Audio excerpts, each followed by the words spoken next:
दोस्तों, इस चीज को थोड़ा गौर से सुनना जो अभी मैं बोलने वाला हूँ। आज से कहीं मिलियंस ऑफ ईयर्स पहले हम ह्यूमंस ने अपने हाथों से पहली बार आग जलाना सीखा था और ह्यूमन एवोल्यूशन की हिस्ट्री में ये चीज हमारे लिए काफी मददगार साबित हुई। आज हम इस दुनिया को देखते हैं तो चारों तरफ से हम टेक्नोलॉजिकल इन्वेंशन से घिरे हुए हैं। दुनिया के एक कोने से दूसरे कोने तक ट्रैवल करना आज सिर्फ कुछ घंटों में पॉसिबल है। चाहे हम एक दूसरे से कितने भी दूर हो, पर कम्युनिकेट करना कुछ सेकेंड्स की बात है। आज एक पूरा कंप्यूटर स्मार्टफोन के रूप में हमारे पॉकेट में आ गया है और हम आर्टिफिशियल इंटेलिजेंस की एरा में एंटर कर रहे हैं। खैर, मैं आपसे एक सवाल पूछता हूँ, क्या टेक्नोलॉजी की दुनिया में हमारा सफर यहाँ तक का ही है? क्या एक ऐसा वक्त आएगा जब हमें रियलाइज होगा कि हम इसके आगे और टेक्नोलॉजी को इन्वेंट नहीं कर पाएंगे? जैसे सब चीजों का एंड होता है, क्या टेक्नोलॉजी भी एक लिमिट तक ही आगे बढ़ पाएगी? देखो, साइंस में ना इन्वेंशंस और इनोवेशंस की कोई लिमिट नहीं है। अभी हमारे इमेजिनेशन में ऐसी हजारों चीजें हैं जो हमें रियलिटी में बदलनी है और वो सारे चीजें इन्वेंट करने के बाद हमारी इमेजिनेशन और आगे चली जाएगी और हम फिर उस टेक्नोलॉजी को अचीव करने में लग जाएंगे और आगे बढ़ते जाएंगे और सेम ये साइकिल ऐसे ही रिपीट होते जाएगी और इस चीज की कोई लिमिट नहीं है। लेकिन क्या इसका मतलब ये है कि आने वाले लाखों सालों में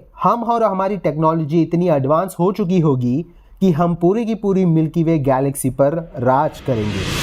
ईयर 1964 सोवियत एस्ट्रोनॉमर निकोलाई काडाशेव ने एक मेथड को इंट्रोड्यूस किया, काडाशेव स्केल के नाम से। अभी के लिए ये मेथड बहुत ही हाइपोथेटिकल साउंड करता है, लेकिन आने वाले समय में हमारी टेक्नोलॉजिकल एडवांसमेंट को मेजर करने के लिए काडाशेव स्केल में एडवांस सिविलाइजेशन को 3 कैटेगरीज में डिवाइड किया गया है। टाइप 1 सिविलाइजेशन, जो कि एक प्लैनेटरी सिविलाइजेशन होगी। टाइप 2 सिविलाइजेशन एक स्टेलर सिविलाइजेशन होगी एंड टाइप 3 सिविलाइजेशन एक गैलेक्टिक सिविलाइजेशन होगी। टाइप 1 सिविलाइजेशन एक प्लैनेटरी सिविलाइजेशन होगी।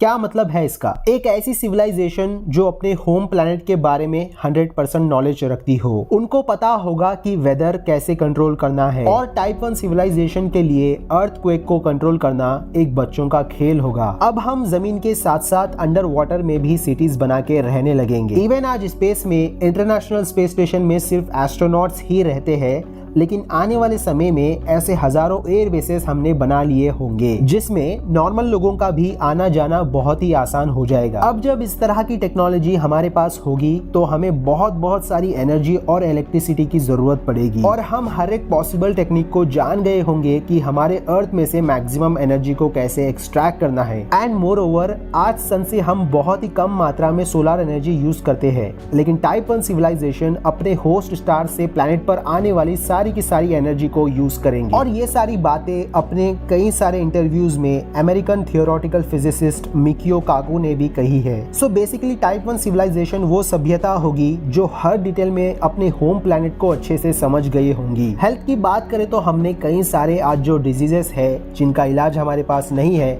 हमने ऑलमोस्ट उन चीजों का भी इलाज निकाल लिया होगा और सोशली भी हम एक अच्छा सिस्टम बना के रहने लगेंगे। मिकियो काकू के अकॉर्डिंग हमें 100 से और 200 साल आराम से लग जाएंगे टाइप 1 सिविलाइजेशन बनने में, अगर सब स्मूथ चलता रहा और कुछ भी गड़बड़ ना हो जाए, और इसकी शुरुआत ऑलरेडी हो चुकी है। टाइप 2 सिविलाइजेशन, ये सिविलाइजेशन एक स्टेलर सिविलाइजेशन होगी। ये सिविलाइजेशन अब अपने सारे के सारे सोलर सिस्टम पर राज करने निकल पड़ेगी। मतलब ये सिविलाइजेशन जान गई होगी कि प्लैनेट्स को टेराफॉर्म कैसे करना है। अगर हम टाइप 2 सिविलाइजेशन बनते हैं तो हम मून और मार्स के वेदर को मैनिपुलेट करके उन दोनों को कंप्लीटली हैबिटेबल बना लिए होंगे। अब ऑब्वियस सी बात है, जब टाइप 2 सिविलाइजेशन में हमारा ट्रांजिशन हो रहा होगा तो हमें और एनर्जी की जरूरत पड़ेगी। हमारी टेक्नोलॉजी इतनी एडवांस होगी, आज जितनी एनर्जी पूरी दुनिया को साल भर में लगती है, उतनी एनर्जी टाइप 2 सिविलाइजेशन सिर्फ कुछ मिनटों में ही उड़ा देगी। क्योंकि इस सिविलाइजेशन की टेक्नोलॉजी इतनी एडवांस होगी, उनको उतनी एनर्जी चाहिए होगी उस टेक्नोलॉजी को चलाने के लिए। लेकिन इतनी एनर्जी आएगी कहां से? अब यहाँ पर एंट्री होती है डायसन स्फीयर की। मतलब आप समझ गए होंगे,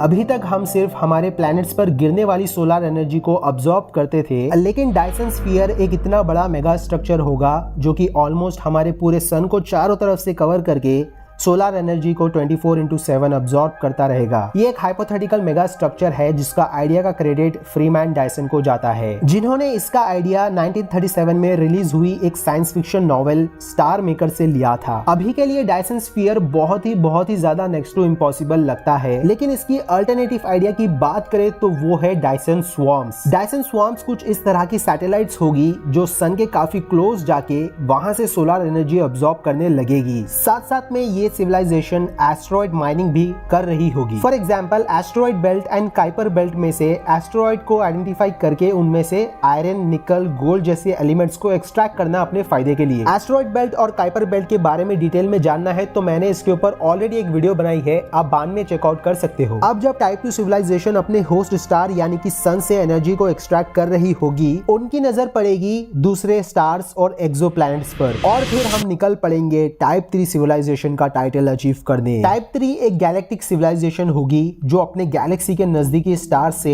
एनर्जी को अब्सॉर्ब करेगी। हमारे लिए इंटरस्टेलर ट्रैवल करना तब तक पॉसिबल हो गया होगा और हम वार्म होल्स के जरिए कहां भी ट्रैवल कर पाएंगे। इवन उस वक्त तक हमने लाइट की स्पीड को भी अचीव कर लिया होगा। धीरे धीरे हम गैलेक्सी के ऑलमोस्ट हर स्टार को डायसन स्फीयर या फिर डायसन स्वॉर्म से कवर करके एनर्जी को अब्सॉर्ब करने लगेंगे। हमने आज तक जितने भी एक्सोप्लैनेट्स के बारे में सुना है, हम उन प्लैनेट्स को भी टेराफॉर्म करके उन पर रहने लगेंगे। ब्लैक होल्स की मिस्ट्री अब इस सिविलाइजेशन के लिए कोई मिस्ट्री नहीं रहेगी। यहाँ तक आते आते ह्यूमंस शायद इमोर्टल हो जाएंगे।